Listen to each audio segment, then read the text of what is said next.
Excuse me, Mrs. Lawless. I'm very sorry. I thought you was talking about the chat that you put up, Terry. Emeka. Is that your missus's name, Lawless? Yeah. Nah, could be. Could be. Uh, My face probably will turn red. That's definitely true. Big. We're going to get on to Chelsea in a minute, but I need to ask. We're going to talk about Arsenal for a moment, but I need to ask you a question, Staffy. Why were you so triggered by Arsenal on Wednesday night? You were so angry that they won a game. Man of people in my DMs, in my comments, and going, I can't believe Staffy. Your tweet must have got sent to me by about 40 people saying, why is Staffy so salty? I always knew he was a salty guy. You were fuming that Arsenal won. How come? I wasn't fuming. Here's the thing: people on social media are super sensitive. I say one good thing about Arsenal. Oh, look at him. He's working for Arsenal. He's doing the same thing Terry's doing. Oh, he learned from Terry. I go out and I criticize him. Oh, look, he's a hater. He's salty. Ha, hold that. All I said is it's a bit embarrassing the manner of where they won the game, needing an offside goal. Let's be honest, if VAR was there, that goal wouldn't stand. So you don't win 3-2. And I said it's only embarrassing because you're 5 years into your process with the manager, and this is how you're picking up a win against Palace in the fucking League Cup. It's embarrassing. I didn't say anything that's not true. They didn't just get triggered because now it's a United fan talking about Arsenal. When I tweet about rival teams, unless you can see I'm trying to take a diss on purpose where I'm comparing teams, I don't tweet as a rival. I just tweet as a football fan. Like, I'm more critical about United than anyone else. This is why when I cook anyone else and I say something bad about them, the argument is, but worry about United. United are shit. I talk about United more than anyone. So you can't say that I don't keep the same energy. You needed an offside goal to win against Palace in the League Cup, not even the FA Cup. It's not a good win. It looks embarrassing. You were struggling to beat them until the second half. I don't know what to tell you. I mean, people could get upset all they want. It's just not going to change the facts. And it is what it is. If you want to hear real cooking, go listen to Lawless and Dunn. They give you guys no grace whatsoever. At least I admit when you guys do something right. When you guys were cooking everyone after Odegaard came back, I came in here and I was like, you know what? Did I get it wrong? Why are you guys scoring goals all of a sudden? Now when it slows down and you're not looking good and you're relying on an offside goal, you've been relying on set pieces, then you relied on an offside goal. When I came out after the United game, I said, congrats on the 3 points. I just don't think it's that impressive because you guys are struggling to score from open play. Oh, look at him. He's salty. Then they go 2 games where they drop 4 points and their only goal was from a set piece. No one added me since. Everyone in the chat was telling me to hold that when we lost to Arsenal. No one's telling me to hold that since because I was right. They just don't like to hear the truth. Especially Kunle. Shout out Kunle. Look at Kunle in the comments. well. You see, you got them all out. Let's say Arsenal 2 times and Kunle will show up. I don't know what to tell you. It's not a good look. It really isn't a good look. This season as well has been looking deflated. You know what I'm saying? So I don't know why you're trying to defend your club right now. Yeah, don't be doing up dial. Just listen to what Staffy's saying, bro. No, and you know what they did, Don? Everyone who commented under my tweet or retweeted me saying cry more, all I had to do was click on their profile. You know when you click on someone's profile and you hit the magnifying glass, the search? I typed in the word referee. That's all I did. And I saw how many tweets that they have about referees. And everyone who said, I'm crying, I screenshot it. And I said, but you were crying about referees here. Some of them, to be fair, they were like, okay, you cooked me, huh? And they took it with good grace. The rest, bro, they're like, oh, I don't care. Da, da, da. Why do Arsenal fans have to force us to listen about referees all the time when VAR gets something right? And we defend them a lot when they deserve to be defended. But when I just simply tweet, that goal was offside, it wouldn't have counted. VAR was there. How dare I say that? Oh, go back to Man United. What does that have to do with United? What does United have to do with Arsenal scoring an offside goal? Why can't I not call it out unless do I have to be an Arsenal fan to tweet that Arsenal just scored an offside goal and it wouldn't stand if VAR was there? There's nothing that I said that was salty or was not right. They just don't want to hear it because that's not strictly true, though, is it, Safi? I'm going to defend them here, and I'm going to upset. Of course, the Terrace is going to defend Arsenal. I'm surprised. No, I'm defending what Arsenal fans had said because you saying it's like disgusting that after 5 years they're winning a game like that. When VAR is not in play, so that's now in the Carabao Cup, early FA Cup rounds, and throughout the history of football until 5 years ago, all of our clubs even when we were at our peaks, scored goals that were marginally offside. Chelsea, in their pomp era, pipped Man United to a league title when Drogba scored a goal that was marginally offside. So you saying it's an offside goal that wouldn't count with VAR is fine, but it's the way you said it's disgusting work that they've won a game that way 5 years into a process when all of our teams and clubs. Said it's embarrassing. It is embarrassing, it's the truth. What do you want me to say? You know, so I'm just saying. I'm saying this. I knew you said it as a joke. I think there's nothing wrong with you joking, but you trying to play it down as I only pointed out the goal was offside. Now you knew what you did is you kicked the hornet's nest a little bit, didn't you, brother? Yeah, of course, because they're sensitive, bro. They're sensitive. It's so annoying that you can never say anything about them. But they could. I have to every time there's a refereeing decision that goes against them. I run to the terrace. I'm telling you, I drop whatever I'm doing and I run to the football terrace match reaction to just see how they're gonna cry. When Igal cries, when Dio cries, when whoever goes on the match reaction. I'm telling you, bro. I could be on Walmart and I'm like, oh shit, refereeing decision. I just drop everything that I was shopping for and I just drive back home to see them complain. All you have to do is just say one thing that goes against them and they don't like it. Why can't forget about us as rivals keeping the same energy? Because I try as much as I can to keep the same energy. Why can't they keep the same energy? When people say, oh, but how many times over the years did United get away with refereeing decisions under Fergie? There was no VAR back then. What do you want me to say? Like, I can't complain about it when there's no VAR. VAR is here right now. The FA don't want to use it for the League Cup until it's the semis. It just shows me how less the FA care about this cup. They don't give a shit about the League Cup. So when I say these things, I'm not making up a scenario. It's true. VAR could have been used. They just didn't want to use it. I'm not going to go back and revisit history and see, oh, how many times did United get away with refereeing decisions? You know why I don't talk about the Drogba one, by the way, that you just mentioned?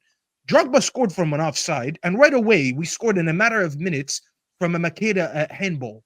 People forget that, by the way. The goal that Makeda scored in that 2-1, it was a handball first. I understand. So that's why I don't go back and cry about it. I understand. I understand where you're coming from with that. My only conversation that I had about it is I got a lot of stick on Wednesday night because people were saying to me, Terry, you always do titles when Arsenal get robbed, saying they were robbed. I do, but I've also done saying some that Chelsea have been robbed, United been robbed, Liverpool been robbed. I do it for all teams. But the difference is that's when VAR is here and certain bad decisions, like referees not drawing lines, like when that West Ham player against Chelsea a couple of seasons ago saved it. Remember the shot that was going in and he saved it on the floor of his hand?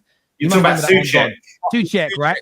Yeah. Decisions like that with VAR shouldn't happen. Therefore, I'm going to say a team were robbed there because in real time, I can understand why a referee misses that because even at Lino, you're looking down the line. How can the linesman miss something? That decision wasn't wrong, though. Just for the history, he was falling down. That's the rule. If you fall down, it's bullshit. We've seen it this season. If you fall down, and it's wrong as well, and it's all fucking wrong, right? That's the rule.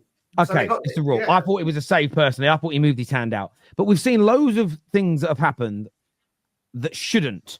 Liverpool's goal where they didn't follow protocol against Tottenham, as an example. I will call that out because there is a second check that goes on to ensure the correct decision is made. And when VAR doesn't follow protocol or they miss it inexplicably, I'll call it out.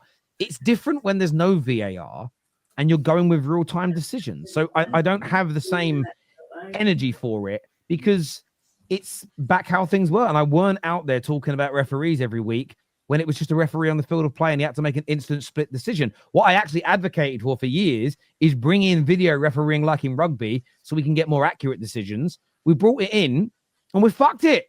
We absolutely fucked it. It's ridiculous. What I preferred about about this week's games in the Carabao Cup is at least whether it was right or wrong, at least you knew whatever was given, it was there, you'd done. You can move on from it. What annoys me the most now is you see the tackle on Højlund on Sunday.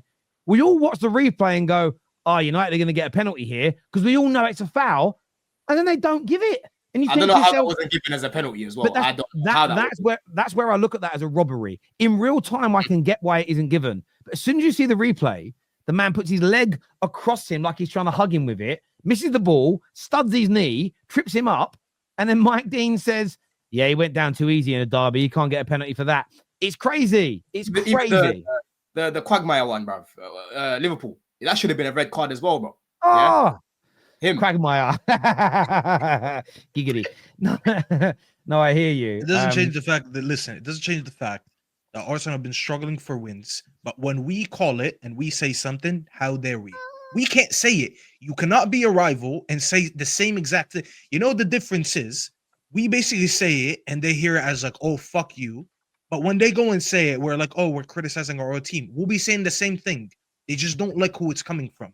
That's what I'm saying. I'm seeing sad in the comments saying, Stuffy, stop crying. When after the Arsenal win, I did not say anything about it. I was like, you know what? Fair enough. They picked up the 3 points.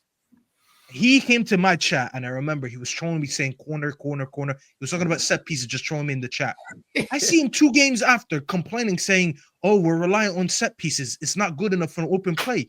You're saying the same thing that I said, but because you're an Arsenal fan, you think it's acceptable. And this is why when Patrice Evra comes out and trolls you guys and calls you Netflix, no one deserves to lose more than you guys. Because we'll come out and we'll try to be objective and say something. You just don't like the tone of us. But you'll come out and say the same thing. Oh, it's okay now because you're criticizing it. You're complaining about being set piece FC right now. And then you're complaining about the lack of open play. And because we said it, you don't want to listen to it. Hold that, bro. Honestly, bro, when this team does not win, and I'll say it now because I tried to be nice with these Arsenal fans all season. I'm like, you know what? I'm going to be as much as I can. I'll be objective. I'll be this, and that. When you don't win the league at the end of the season and you see either Slot or Maresca win it on your manager's head after 5 years of being there, and one of these managers, when they win it, they'll be here only for 1 year. So either way, it's embarrassing for you guys. I'll be laughing at you, and I'll be telling you guys to cry. And I'll be telling you to hold that because you're telling me right now I'm crying. I'll show you what crying is at the end of the season when you guys get trolled and you look embarrassing and you're going back to saying, oh, Arteta in, Arteta out. Your manager's getting booed at the fucking Emirates right now. I'm hearing Dan Potts saying for the first time in years, I'm hearing boos back in the Emirates. But when we sit here and we criticize what's going on, oh, we're being salty. Come on. Embarrassing fan base, bro. And you guys, this is why you guys don't deserve to win shit. You're absolute babies and crybabies, all of you. Facts. Yeah. I'm glad that we've all got something in common, Staffy. Yeah? Wallace is so happy with this. I know he is. Telling you, bro, even before social media, Arsenal fans have always been like this. I remember from primary school, bro, secondary school, right? Every single time I've known Arsenal fans, even before this whole thing, they've always been like this, bro. I've got tweets going back to 2012, 2013, talking about Arsenal fans, bro. They'll never change. Yeah, that's why they can't see glory. They can't. I'm sorry, bro. Yeah, that Carabao Cup is not enough after 5 years, even if they win it. And North London derby, anyhow they get Spurs in the final, and Arteta breaks Spurs' long drought, bro. Anyhow that happens, Terry. Is that the final all of us want to see? Oh yeah, of course. I love the North London derby, especially in a final. That would be great. I want to see that. And the thing is, a lot of Arsenal fans I've spoken to don't want to see it. They don't want to see it because they don't want to, just in case they lose. I'll be honest with you, I'm like that when it comes to Liverpool. Liverpool are the only team I don't want in the final. Any other round, cool. Like, part of me always thinks, not that we're in the Champions League now, when we were, can you imagine a Man United Liverpool Champions League final? I actually wouldn't want it. I don't. Yes, the glory of beating them in it would be amazing, but you've got that risk of losing one to them and then going an additional one further. I don't know if I can handle it. That would be an amazing Liverpool final because I don't want any chance either of them winning. No, yeah, you don't want any London club to win. I do get where you're coming from with that. What I love about the North London derby being the final of the Carabao Cup, it's the trophy jeopardy. Spurs haven't won one, and really needs one. They lost so many finals since they last won a trophy. So many semi-finals, so many finals they've lost. Arteta really does need another trophy because he's got to start adding more now to this squad that he's built. And if they're both in the final, one of them gets what they need and the other one doesn't. And I just think from a build-up perspective, a game and the aftermath, for people who work in social media and we're amongst it, I think that's that for me, as someone whose team's not involved, that for me would be the most beautiful game to cover of the two. Yes. I mean, I don't want Liverpool in it. I don't want Liverpool winning more trophies, if I'm being honest with you. If I could pick a winner now, I'd pick Newcastle. I'd pick Newcastle to win it from this point. Even though Newcastle fans hate Man United with a passion, they're the lesser of all those evils in my personal opinion.